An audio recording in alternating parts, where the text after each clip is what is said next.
James Doyle here. I'd like to invite you to follow me on my journey to learn from race car drivers, builders, and CEOs of today's automotive industry on what tomorrow's technology will bring. Cars are awesome! Hey, I'm here with my buddy Steve. And Steve, how are you doing today? I'm doing good now that I'm here with you. So tell us the story of Karma and the family that started it. Well, Karma came out of another company, a great idea, and Wang Zhang company in China, led by Lu Guangqi and his family, decided it would be a great idea to invest by the company, by the battery company that charges or supplies power to the car, move everything to California, and produce the new Karma Revero. That is pretty cool. So Steve, the drivetrain is in series. So what does that mean exactly? Well, that's a good question, and a real important question in the world of electric vehicles, because most are not in series. In series is that the power is supplied through one powertrain, the electric motors driving the rear engines, and when the lithium-ion battery is not supplying the electricity, there's a generator. Now that gas generator merely produces electricity just like you'd have a generator if you had a power outage in your home. It provides electricity to the motors. Many of the cars, electric cars, hybrid cars that are out on the market are in parallel, which means they still have a drive shaft driven by a gas engine. So that's what makes this car a little more unique, and the gas generator extends the range of the battery, where some electric-only battery vehicles have this range anxiety because they must always have to recharge, otherwise you cannot proceed. That doesn't exist with this. A great car, great design. And what I think of range anxiety is basically the same thing as not being able to get to my destination, which I would not like. Because when we go to whatever place, when we go to Niagara Falls and we don't get there, I'm not happy. So that's exactly what I like to hear. So when you have a gas engine, right? If you're treating it like a generator, it will last longer, correct? You're quite correct, because you're not driving the wheels, you're merely providing a more simple production of energy. So a lot less wear, a lot longer life. That sounds awesome. Now tell me a little bit about the size of the motors. And what I'm about to hear, I'm assuming it's not that little. Well, that's a misnomer that happens with electric vehicles. It's not the same kind of significance for the size of the engine, because in this case, the engine is not driving the motors. The wheels. All right. The electric motors are driving the wheels at all times. Only electric motors. So that is the information which is actually more relevant. And in here, these electric motors produce 981 foot-pounds of torque.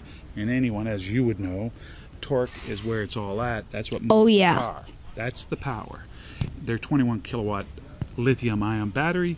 The gas generator, which merely is used to produce electricity, is a 2.5 liter turbocharged 4-cylinder engine.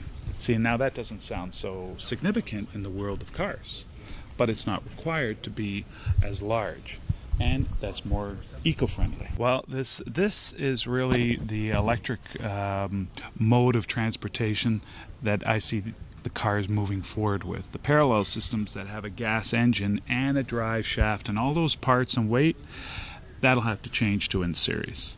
Also, this Karma happens to be designed as a touring car. You might have noticed, I'm sure. So tell me what you mean by touring car. Well, it's a low profile. One interesting aspect of the car is its wheelbase. The wheelbase is 124 inches, and I'm sure you know, if you take a look at all the other cars, large 4-doors, their wheelbases are shorter. So it gives you a very unique ride to tour, even though the car has sports-like characteristics, and it's a lot of enjoyment for the people inside the car. So it's kind of like a sporty car that you can still use as for an everyday kind of use. Precisely. Yeah, and get a lot of fun out of it still. So the bigger the wheelbase, the more comfortable of the ride that everyone gets. Correct. That's a good way of putting it.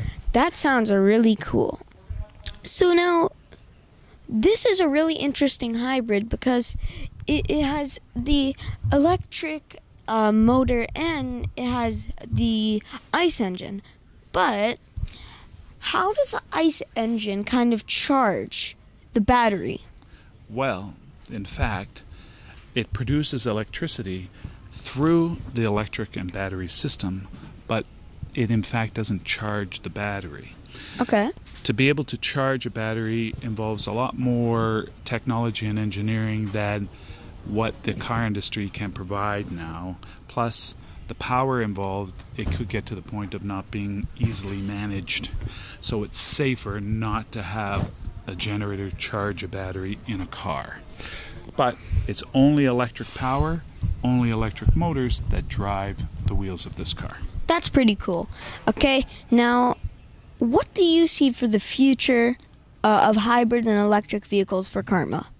Well, the Rivera will continue to evolve and become a more performing car, and I wouldn't suggest, it wouldn't surprise me if thoughts of an SUV were coming up, because as we know, that's the most rapidly growing market, in particular for cars in the higher end of the market, as we've seen with Bentley, Lamborghini, and Aston Martin, soon in Rolls-Royce to come. Yeah. SUVs is where the money is.